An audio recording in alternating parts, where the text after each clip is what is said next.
Assalamualaikum warahmatullahi wabarakatuh.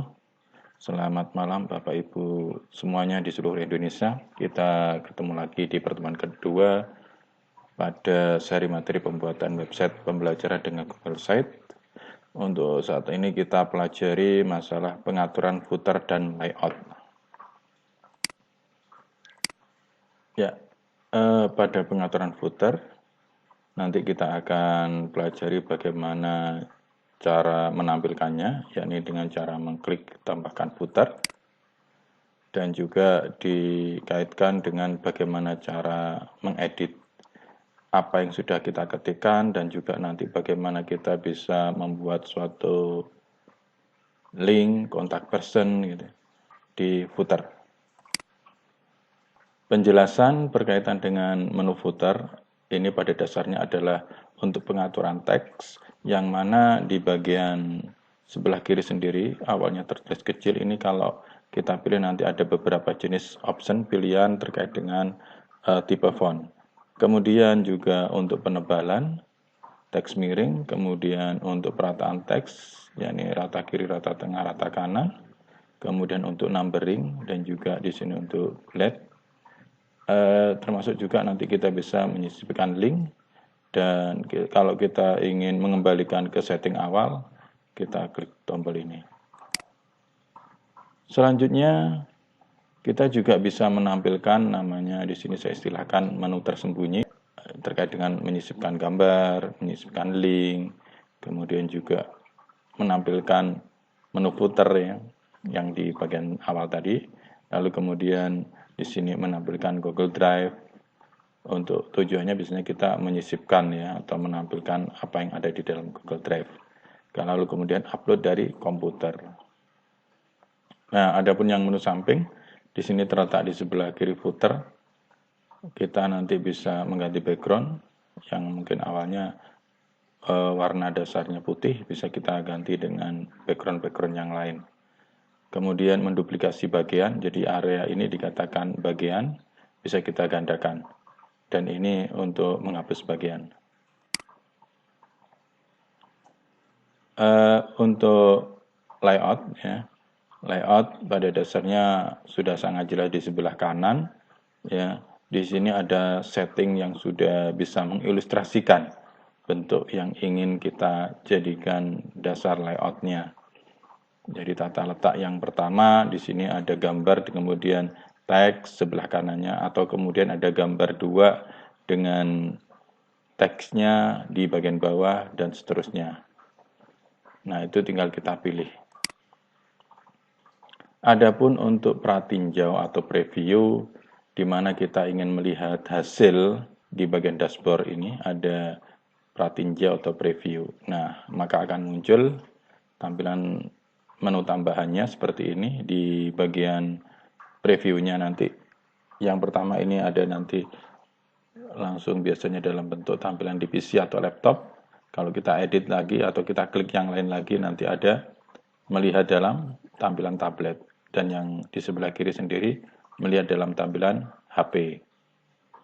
Ini sebagai bantuan nanti informasi bagi orang lain. Setelah kita merasa sudah cukup, maka kita bisa publikasikan dengan klik publikasi website. Nah, saat ketika kita sudah klik, maka tampilan awal kita diminta untuk mengisi alamat web yang kita inginkan. Jadi ini sebenarnya bebas, tapi yang jelas kalau sudah ada yang punya atau sudah pernah dipakai oleh orang lain, maka tidak diperkenankan oleh Google. Dan kita diminta untuk mengisi dengan nama yang berbeda. Nah, sampai pada bentuk kalimat atau bentuk alamat web yang belum ada yang punya. Kalau sudah kita tentukan dan sudah oke, maka kita bisa klik publikasikan. Kejadian kita membentuk atau membuat alamat web itu hanya di saat pertama kali.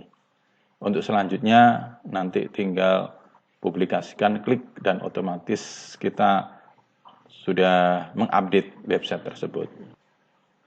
Baik, kita praktekkan apa yang sudah saya jelaskan tadi. Oke, kita langsung saja masuk ke Google Site. Nah, berhubung saya belum login, saya masukkan dulu alamat email saya. Ya. Passwordnya.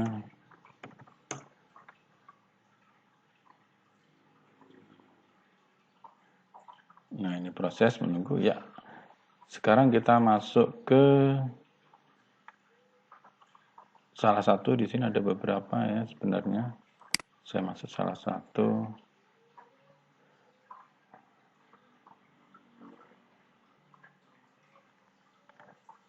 Oke, ini tampilan yang sudah kita desain kemarin.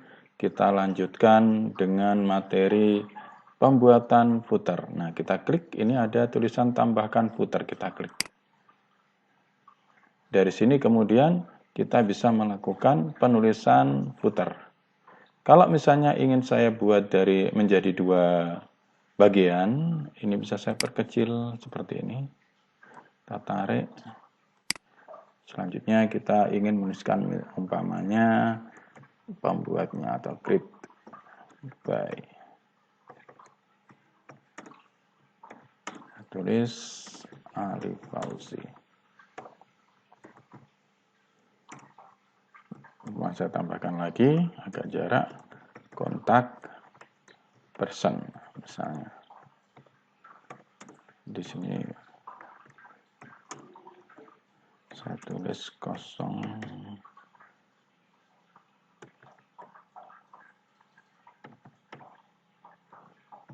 Nah, ini contoh seperti ini.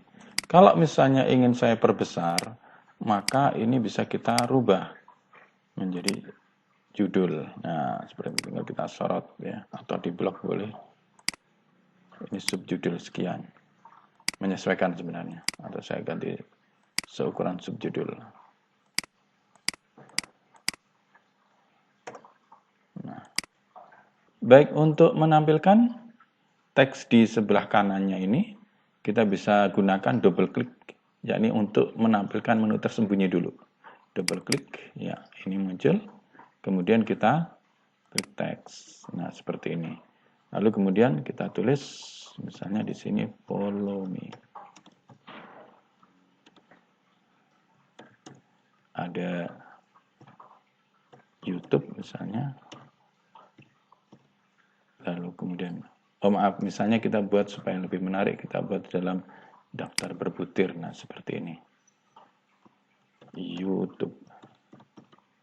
Kemudian di sini Instagram. Oke. Jadi ini manfaatnya seperti itu ya, untuk menggunakan bullet. Nah, ini bisa saya perbesar dengan milih subjudul, menyesuaikan. Ini juga bisa ya, seukuran teks normal. Nah, ini ada beda-beda sebagai materi pembelajarannya. Nah, selanjutnya untuk YouTube, yang jelas di sini belum bisa kita aktifkan. Nah, supaya aktif ini kita blok, lalu kemudian ada fasilitas sisipkan link, tautan. Nah, linknya ke arah YouTube. Ini saya masukkan tautan atau link saya. Oke, kita copy. Saya letakkan di sini, terapkan. Nah, otomatis nanti ini akan berefek masuk ke area YouTube saya. Kemudian untuk Instagram juga begitu, kita bisa blok kemudian link. Nah, misalnya ini. Terapkan. Baik, ini sekilas berkaitan dengan bagaimana kita membuat footer.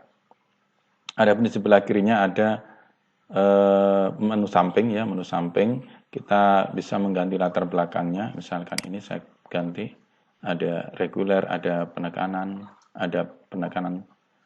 seperti ini. Terus kemudian penekanan 2. Kemudian juga gambar. Nah, gambar ini bisa kita upload, itu berarti mengambil dari komputer. Kalau pilih gambar ini nanti berefek pada pemilihan gambar dari internet. Nah, galeri ini gambar-gambar yang disediakan oleh Google ya. Kita bisa pilih sesuai dengan keinginan. URL berarti kita memilih gambar dari suatu alamat. Telusuri berarti nanti kita bisa mencari berdasarkan keyword tertentu. Misalnya seperti ini, saya pilih artistik. Nah, kita coba tampilan gambarnya artistik. Nah, seperti ini. Yang lain di sini ada album, menyesuaikan dengan album yang kita punya. Dan Google Drive, berarti kita masuk ke Google Drive kita. Seperti itu. Saya ambil saja dari galeri saja dulu. Nah, ini efek dari galeri tadi. Gambarnya seperti ini. Tapi harus diperhatikan juga ya Bapak Ibu bahwa gambar yang kita masukkan tentu saja jangan yang berkapasitas besar. Nanti efeknya website ketika dieksekusi itu menjadi lambat. Oke, untuk yang selanjutnya di sini menu ini fungsinya adalah menduplikasi. Jadi kalau kita duplikasi menjadi double seperti ini. Dan satunya lagi kalau kita ingin hapus ya berarti menghapus bagian. Itu berkaitan dengan footer. Baik, selanjutnya kita bahas sekarang layout. Untuk layout itu sangat mudah karena layout sendiri sudah disediakan oleh site. Jadi di sini ada pilihan gambar 1 dengan ada teks, kemudian gambar 2 dengan ada teks. Saya contohkan masukkan gambar 1, tinggal kita double klik ya. Seperti ini. Ini contoh bagaimana kita bisa memasukkan settingan layout. Nanti di sini bisa kita gunakan untuk memasukkan mulai dari upload gambar, kemudian juga bisa juga dari YouTube ya. Jadi tergantung kebutuhan. Ini teks bisa kita isi suatu kalimat berita dan seterusnya. Kita bahas pada pertemuan selanjutnya. Untuk tampilan, jadi bagaimana kita bisa melihat desain yang kita buat, maka di sini ada pratinjau. Kita klik pratinjau. Nah, ini tampilan yang akan dilihat oleh user nantinya. Di sini dalam pratinjau ada pilihan, seandainya dilihat tablet, maka kita bisa klik seperti ini. Kalau ini seandainya dilihat dengan menggunakan HP, maka tampilannya seperti ini. Nah, kita tutup kembali pada desain. Baik, ketika kita sudah merasa cukup apa yang sudah kita desain, maka bisa kita klik publikasikan. Ini tujuannya adalah nanti apa yang sudah kita desain, apa yang sudah kita desain itu akan bisa dilihat oleh orang lain. Nah, tampilan yang ada di sini mungkin berbeda ketika Bapak Ibu pertama kali mengklik publikasikan. Karena kalau masih di pertama kali, maka yang muncul adalah kita membuat nama websitenya dulu. Ya. Kalau sudah, maka tampilannya seperti yang ada di layar saya ini. Nah, kita tinggal publikasikan. Nah, kalau sudah seperti ini, maka website kita sudah bisa dikatakan go internasional, bisa diklik oleh banyak orang, bisa diakses oleh banyak orang. Demikian untuk pertemuan hari ini, saya sampaikan terima kasih. Semoga bermanfaat. Assalamualaikum warahmatullahi wabarakatuh.